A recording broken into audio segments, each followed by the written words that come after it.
Friends, भाई बहन, mummy blogs में सभी का स्वागत करती हूँ। उम्मीद करती हूँ अच्छे हेल्थ में होगे और परिवार का ख्याल भी रखते होगे। तो 10 दिन हो गए हैं अकॉर्डिंग टू राधिका। तो यहाँ पे तो सासू माँ क्यों रहेंगी घर में, जिनको वो ना खाना दे रही है ना अच्छे से जीने दे रही है। और यहाँ सासू माँ भी राधिका को जीने नहीं दे रही है।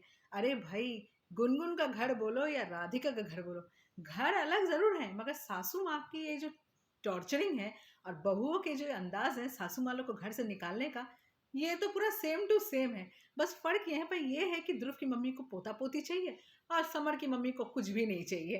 तो यहाँ पे तो भाई समर के पास बैग पैक करके रखी है राधिका अपनी सासू माँ का, और कहना चाहती है कि जाओ अपनी मम्मी को छोड़ के आओ गाँव, क्योंकि यहाँ पे तो 10 दिन पूरे हो गए और मैं तो यहाँ नहीं रहने दूंगी, वरना मेरी मम्मी भी आ जाएगी। क्या लाइन मारा है राधिका, मतलब मम्मी का ब्लैकमेल। अगर इसकी मम्मी नहीं गई तो मेरी मम्मी फिर से आएगी रहने, मेरी मम्मी गई तो इसकी मम्मी भी जानी चाहिए। क्या बात है, मतलब आप समर बाबू, आप करोगे क्या? यहाँ कुआं यहाँ खाई, और वहाँ गुनगुन, जिसको आप हमेशा यही बोलते हो कि ध्रुव के बच्चे की माँ मत बनना, उसके बच्चे की माँ बनने का शौक मत रखना, और यहाँ पे आके कुछ और करने लगते हो। राधिका को पता नहीं है कि तुम अकेले मिलने गए थे गुनगुन से? पता चल जाएगा, पता चल जाएगा तो तुमको भी वहाँ से तुम्हारा बैग पैक कर देगी और तुमको बोलेगी तुम भी निकलो यहाँ से, 9 2 11 हो जाओ अपनी माँ के साथ।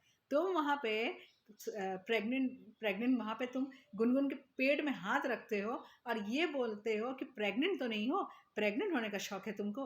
और यहाँ पे तुम राधिका को बोल रहे हो कि मैंने कितने पाप किए हैं, जैसे तुम्हारी जैसी बीवी मुझे मिली है। तो राधिका ने तुमको अच्छा ही जवाब दिया कि उसने तुमसे ज़्यादा ही पाप किए होंगे।